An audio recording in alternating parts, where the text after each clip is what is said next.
आपका स्वागत है बीवे अकेडमी पर। जैसे कि हमारी कमेंट में एक बच्चे का कमेंट आया था जिसने कहा था कि हाँ हमें प्रोफेसर बनना है सर, लेकिन मुझे अभी इसके बारे में कुछ ज़्यादा नॉलेज नहीं है, तो प्रोफेसर कैसे बने, मुझे थोड़ा गाइड करो। वो प्रेजेंट टाइम में 11th क्लास में आर्ट स्ट्रीम से, हिस्ट्री, पॉलिटिकल साइंस और ज्योग्राफी से।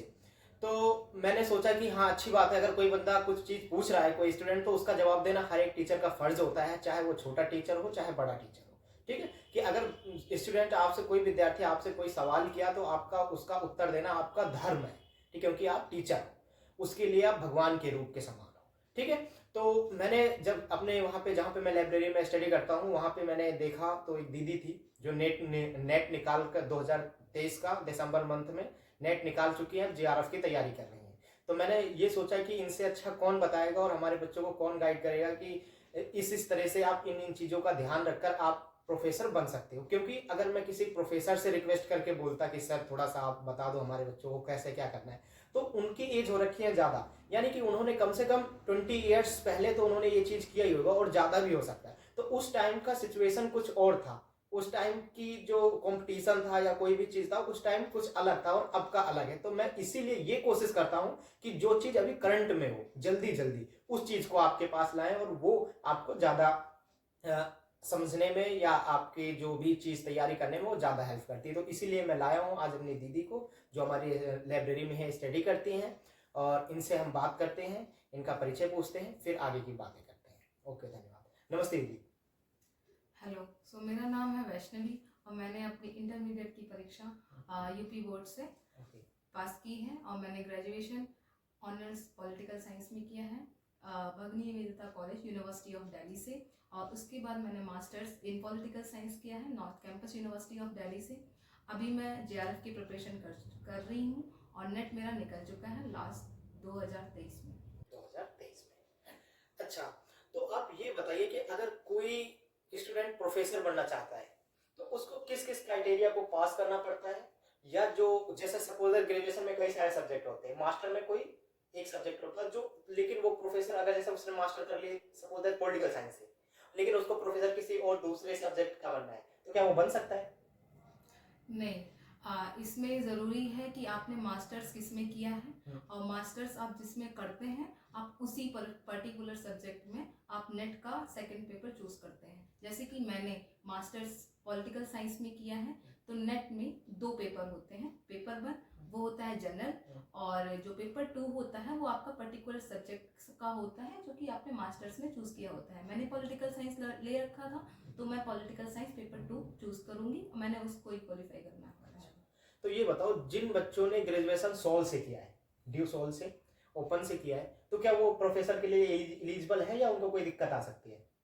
नहीं, बिल्कुल एलिजिबल है, चाहे वो सोल से हो, चाहे इग्नू से हो, चाहे कोई भी ओपन यूनिवर्सिटीज में हो, चाहे वो रेगुलर से हो, कहीं से भी हो, स्टेट यूनिवर्सिटी कोई से भी हो, बस उनका पर्टिकुलर सब्जेक्ट में मास्टर्स कंप्लीट होना चाहिए, बस इतना ही रहता है। तो इसका जो एग्जाम देने का एज लिमिट होता है, हाँ, वो क्या होती है कि कितने ग्रेजुएशन के बाद इतने से इतने एज तक के लोग प्रोफेसर बन सकते हैं, ऐसा कोई क्राइटेरिया है क्या? हाँ बिल्कुल है, मास्टर्स करने के बाद ही दे सकते हैं। पहली बात तो ये है, मास्टर्स अपेयरिंग में भी दे सकते हैं, जैसे ही आप मास्टर्स में अपेयर होते हैं फर्स्ट सेमेस्टर में ही आप इसका एग्जाम दे सकते हैं।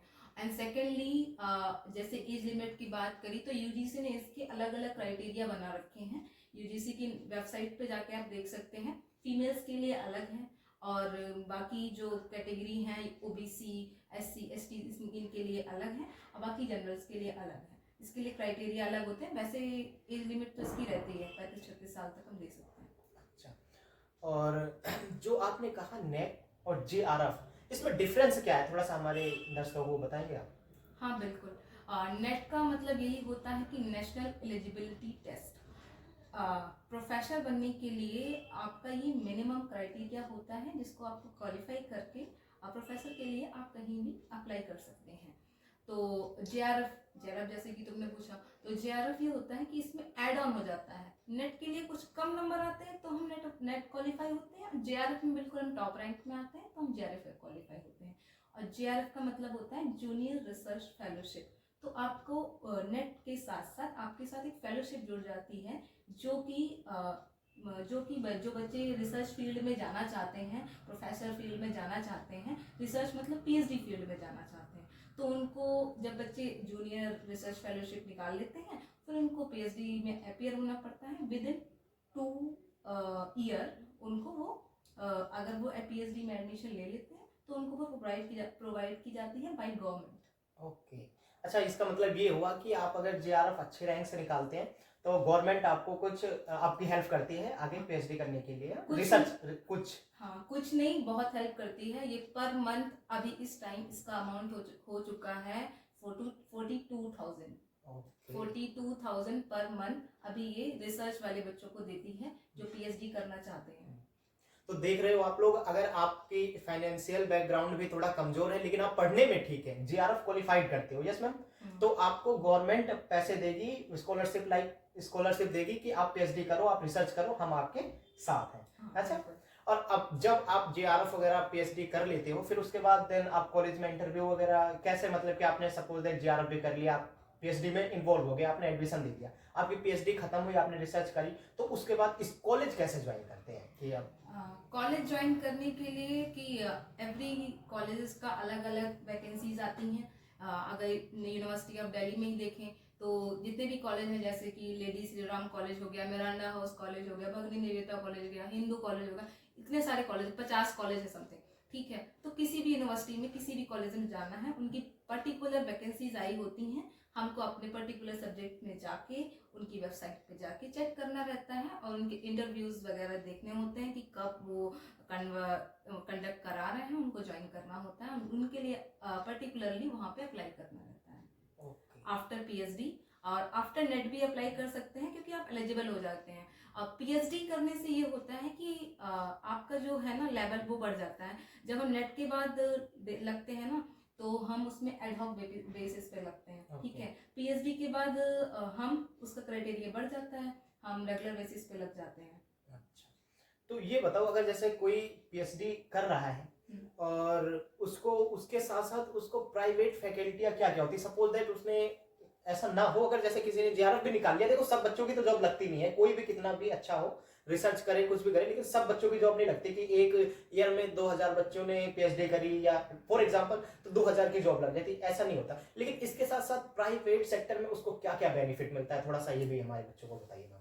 हाँ, जैसे कि आजकल हम देख सकते हैं कि प्राइवेटाइजेशन इतना ज़्यादा बढ़ गया है कि कुछ कहने की बात नहीं है। तो प्राइवेट सेक्टर में अगर हम बात करेंगे तो हाँ, ये बात सच कही भैया ने कि नहीं लग पाती है, हर जगह नौकरी नहीं लग पाती है। अगर हम प्राइवेट सेक्टर की बात करें तो हमको पर्टिकुलर सब्जेक्ट का एक नॉलेज होता है।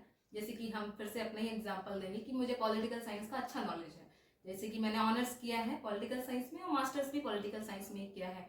तो हम आईएएस जैसी जितनी भी एकेडमी है, आईएएस की, एसएससी की और भी जितनी भी एसएसबी वगैरह की जॉब्स हैं, इसमें एक पर्टिकुलर सब्जेक्ट्स हमको पढ़ने रहते हैं, पॉलिटिकल साइंस, जो कि जनरल सब्जेक्ट्स भी हैं और एक बहुत ही इंटरेस्टिंग सब्जेक्ट है।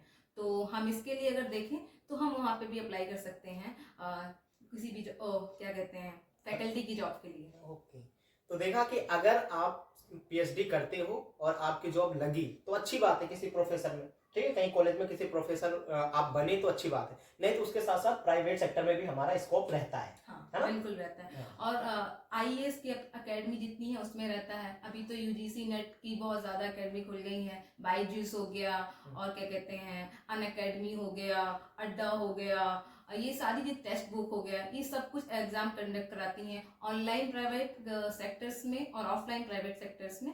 हम हर जगह अप्लाई कर सकते हैं, हम इंस्टीट्यूशनल फैकल्टी के लिए अप्लाई कर सकते हैं। तो देखा, आपको टेंशन नहीं लेनी, सिर्फ आपको मन लगा के पढ़ना है कि अगर आपकी जॉब गवर्नमेंट लगी तो ठीक, आप प्रोफेसर बने तो ठीक है, नहीं तो प्राइवेट सेक्टर भी आपके लिए बहुत अच्छा एक ऑप्शन हो सकता है, हो सकता है। और उनकी सैलरी पैकेज भी अच्छा रहता होगा। बिल्कुल रहता है, बिल्कुल रहता है। अगर आप नेट निकाल के जाते हैं, आपके पास बहुत अच्छा नॉलेज आप निकाल लेते हैं, ठीक है, उसके बाद अगर पीएचडी भी कर रहे हैं तो प्लस है, ठीक है। अगर जा रहे हैं तो आप फैकल्टी के रूप में वहां पे आपको कम से कम 60,000 रुपए पर मंथ वो पे करेंगे ही करेंगे। ओके, तो आई होप, मैं आशा करता हूं कि जिस बच्चे ने ये सवाल पूछा था मैम कि प्रोफेसर कैसे बने, तो वो समझ गया होगा कि प्रोफेसर के फायदे भी क्या क्या हैं और किस किस तरीके से बन सकते हैं, है ना? बिल्कुल कर सकते हैं। गवर्नमेंट सेक्टर में प्रोफेसर बनने के लिए और रिसर्च, जिनको बहुत बहुत बच्चे होते हैं जिनको रिसर्च करने का बहुत ज़्यादा ही शौक होता है, तो उसके लिए भी बिल्कुल है। और प्राइवेट सेक्टर में भी बिल्कुल है। और प्रोफेसर तो बनना ही है, तो फिर प्रोफेसर तो होते ही है टीचर का क्राइटेरिया।